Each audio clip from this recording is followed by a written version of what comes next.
Hey everybody, welcome back to some more early morning barking, talking about BPD and MPD by somebody that has both. And more. Probably. Right? So, I've talked a little bit about I've talked a lot about how I have BPD and MPD, right?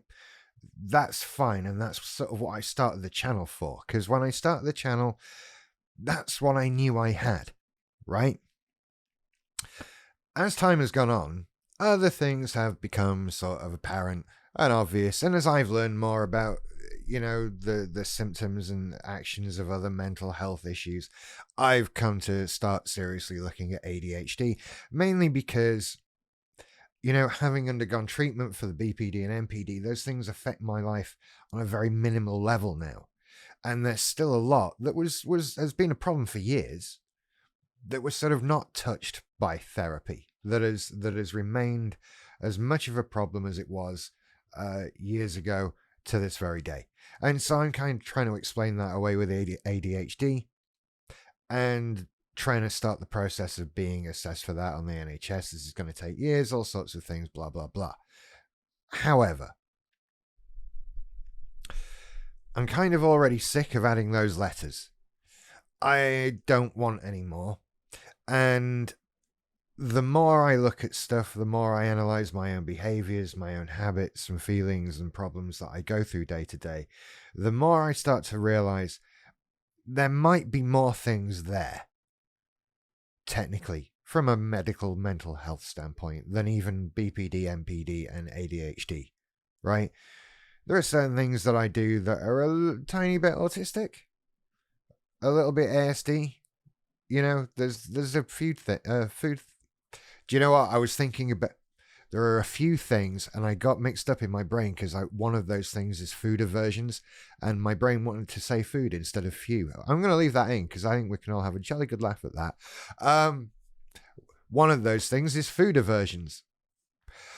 But I've honestly reached a point where I don't care to dig any deeper in terms of finding letters to put after my name. I'm kind of done with it now. And the reason why I'm kind of done with it is because what I need to deal with are my set of problems. The things I struggle with day to day, all that sort of thing, right? I need to deal with those things. And naming them, identifying what disorder or whatever they come from, doesn't really help that. What I need to do for me is dig deep into my problems that I have and find out where they're coming from in a personal sense. What am I afraid of? What is bothering me? What is affecting me? That sort of thing. Maybe from there will be a journey that will lead me to at some point discover that it's caused by something. But the quest for a diagnosis, the quest to find somebody who will say, you've got this thing wrong with you, it's become something that's very unimportant to me. And the reason why I'm talking about this is because it's something that seems to be extraordinarily important to a lot of people. They need that diagnosis, whatever it's for, And the truth is, from a treatment standpoint, your diagnosis is irrelevant. I didn't get a diagnosis until after treatment. It wasn't necessary. It didn't help. And I'd have found ways to make it worse. There are lots of horror stories online you'll find from content creators about what I did the day I got my diagnosis. And so they don't give you your diagnosis. We're on this quest to get it, to find out, because there's so much in social media now that talks about it. There are so many people that we start our videos with, hi, I'm a diagnosed whatever. And we all do it. Whatever the diagnosis is, everything I scroll on TikTok is, I have this diagnosed. Whether it be whatever.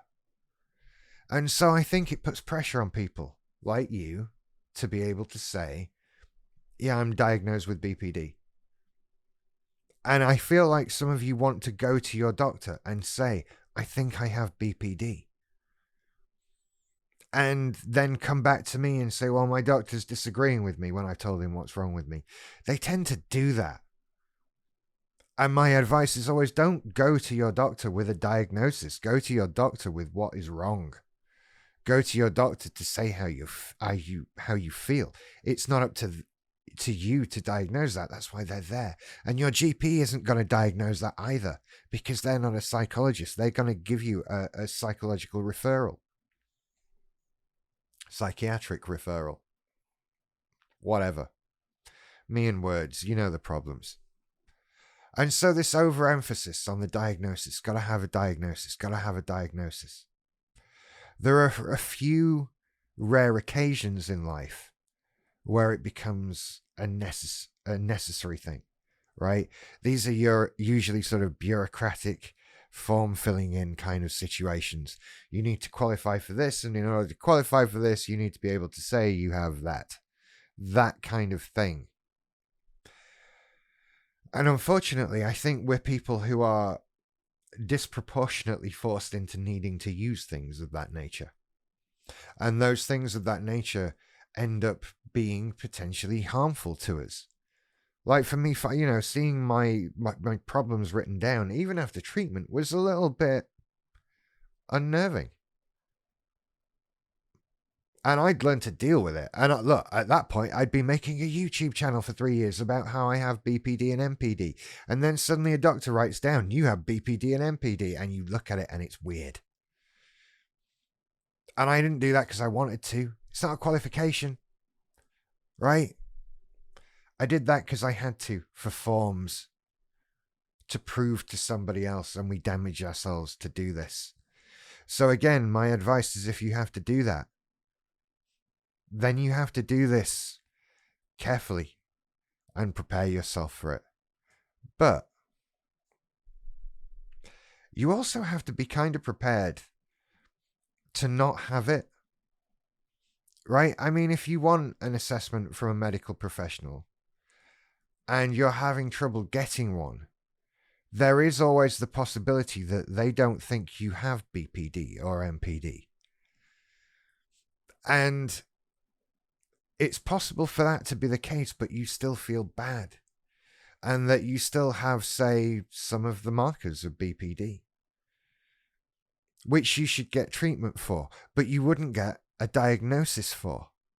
That diagnosis at that point becomes impossible, right? If you need to have 5 out of 9 markers to have BPD and you only have 4, why would you get a diagnosis?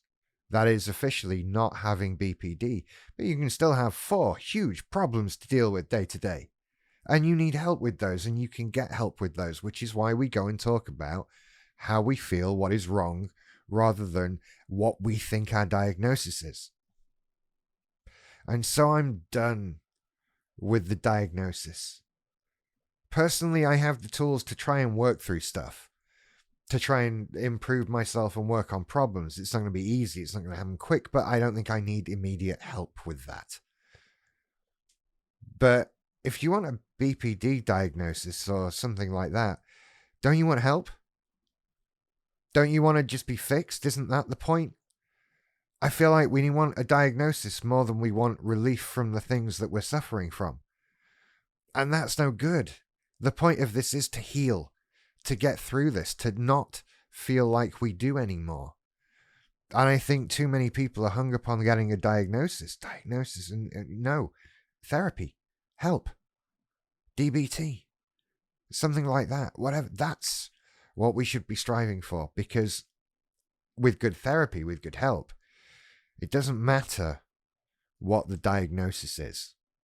You can still be fixed. Makes sense? Makes sense to me. Anyway, do you know what? Go and check out my Patreon, patreon.com/earlymorningbarking. YouTube memberships here on the channel with ASMR videos on now, bizarrely enough, but they are there. I'm going to make some more. Also, check out one-to-one sessions you can book with me now. I started doing those. They're lots of fun. Well, not really. I mean, we're talking about your BPD, but you know what I mean. They're kind of helpful. You can book those at earlymorningbarking.com. There's a link to book one-to-one sessions there. Thank you, everybody who supports the channel. You're awesome and sexy people. I love you very much. And I will see you later. Bye-bye.